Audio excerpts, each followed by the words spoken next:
Okay, here's an object. Here are some forces on it. And all of you, every single one of you, is completely proficient at resolving, for instance, we'll call this force 1 into an x and a y component. And every single one of you is completely proficient at resolving force 2, for instance, into an x and a y component. I am not proficient at drawing them, obviously, but that's a different story. Every single one of you is able to list, I mean, these are skills you've got.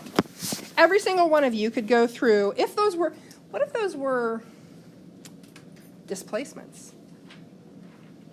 Because if they were displacements, well, then they wouldn't all be coming out of one thing. They would all just be, well, let me not do that one next. They would all be like, oh, wow, did I really do that?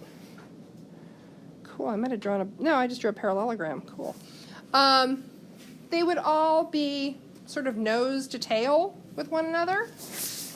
And if they weren't, you would know how to move them around because you know that you can always move vectors perpendicular to themselves. When we start applying vectors to forces, everybody has this moment where they freak out, and I do too, because you look at that and you go, I don't know how to find the result. They're not lined up. It's okay.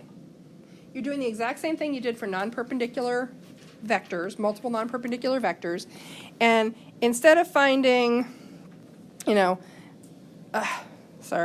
of finding delta x total and delta y total and putting them together like that to get your big old resultant, now what you're doing is finding sum of forces on the x, sum of forces on the y, and putting them together to get a resultant.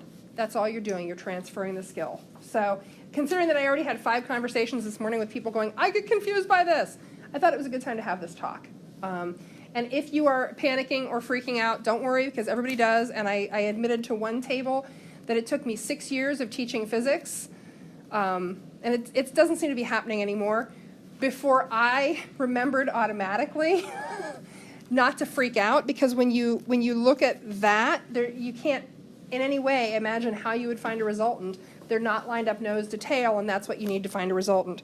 You're just looking for sum of forces on the x, sum of forces on the y, and it's the same as those multi-step, non-perpendicular vector problems where you have to break everything down into its components and then add them all up. Does that reassure anyone?